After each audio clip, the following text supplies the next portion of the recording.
Hey, so I think I just decided this morning that I'm gonna start documenting my healing process, even if it's not videos that I ever post or just don't post right now.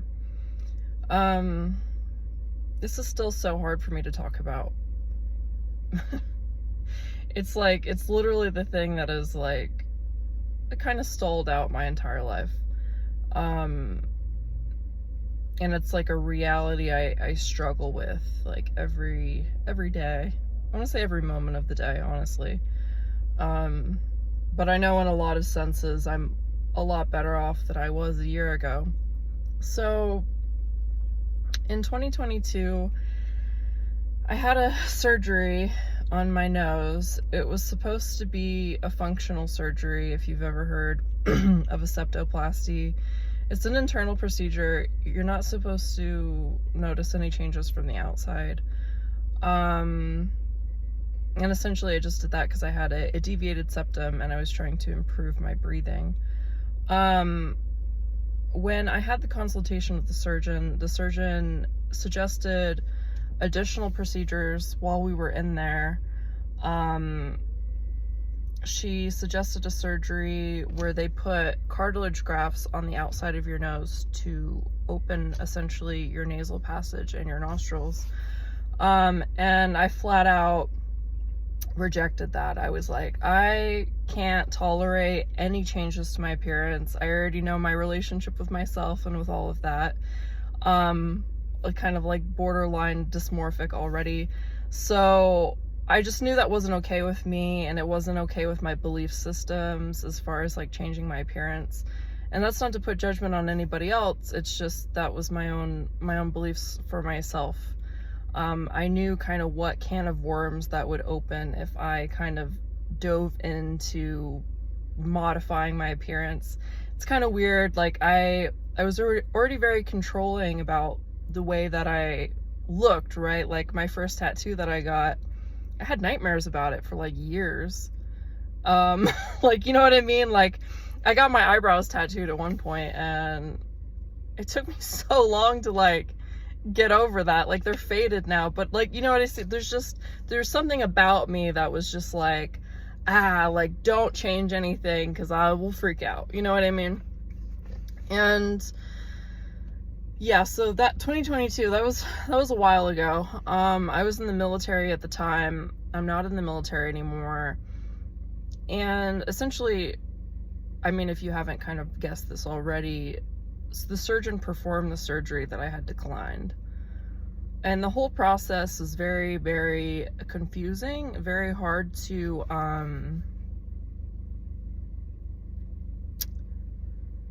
accept a process, like acknowledge that it happened. Like it's just so many corners of my mind, it just messed with me. And it took me a while because like if you do have a surgery on your nose, it takes sometimes like up to 2 years for all the swelling to go down. So I just went through so many things, and it took me like literally years to come to this full conclusion that I'm at right now, which is my rights were violated. I didn't ask for this. I specifically declined it. She did it anyway. I don't know how that happened. You know what I mean? Because I remember myself being very clear, communicating to her, communicating to the scheduler. And I know that the day of the surgery, that morning that I went in, they have you look over your paperwork right before you're about to go under, by the way, which is crazy. I'm not saying that's every surgery center, but that's how it was here. Like the whole process was kind of jacked because I got denied like a pre-op.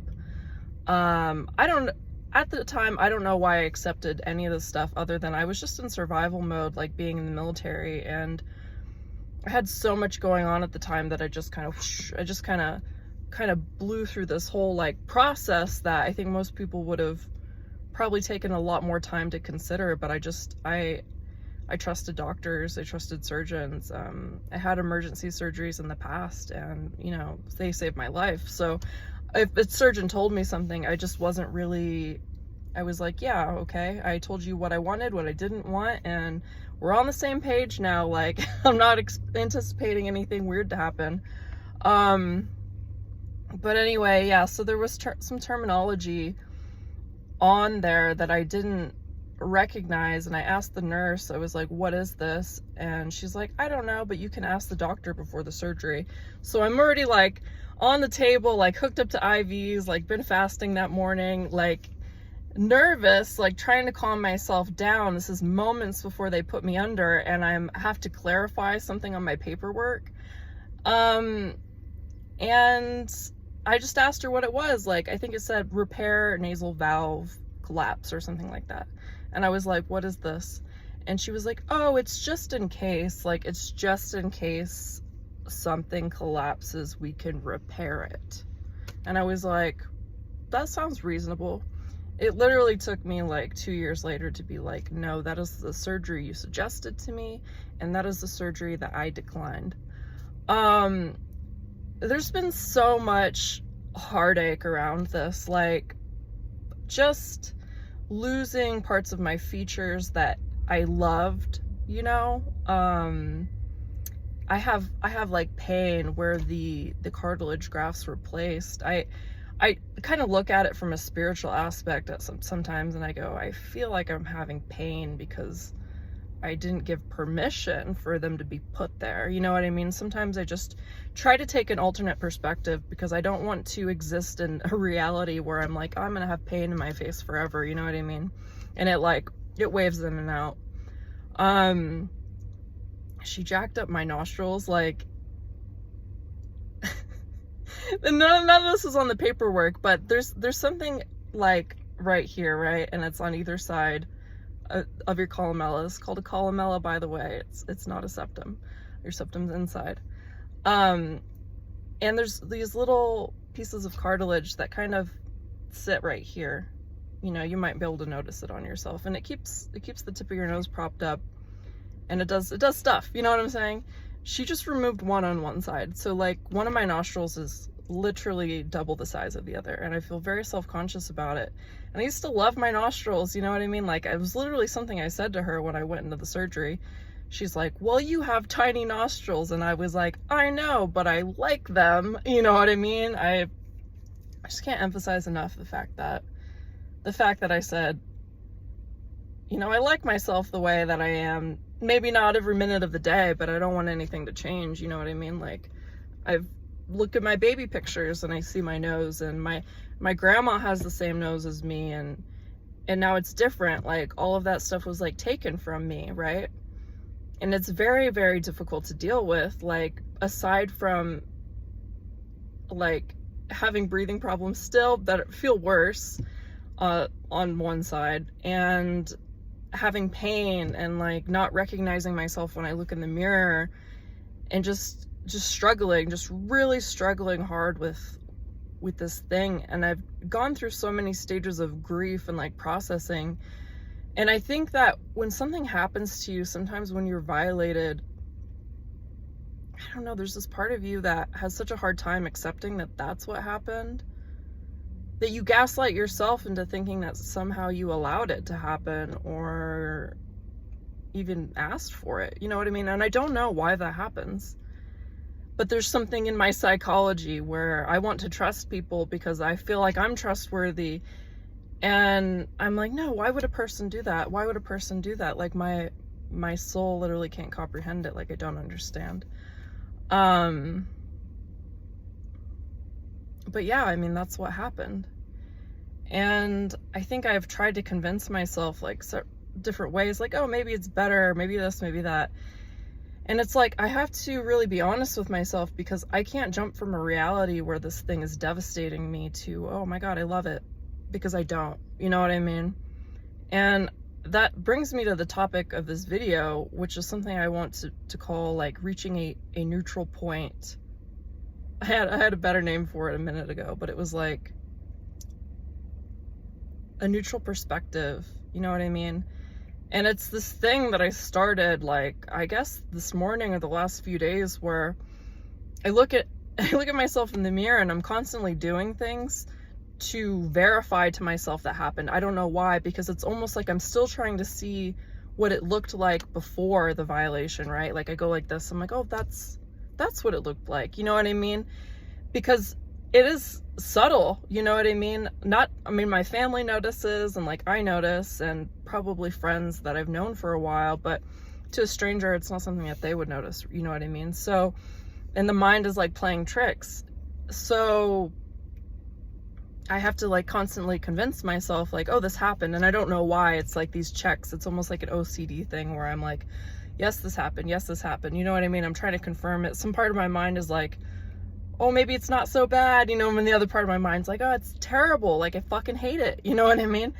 And I'm just trying to not suffer so hard, but I've reached this thing, which I'm calling like, just like this neutral point, like finding this neutral point in perspective, where I look in the mirror and I go, yes, that happened. Yes, this is different. No, you didn't ask for it. Maybe you can change it one day. Maybe you can fix it one day. But if you can't, you look okay. You know what I mean? Like, that's about the max of that. Cause I'm like, I can't convince myself I look better. You know what I mean?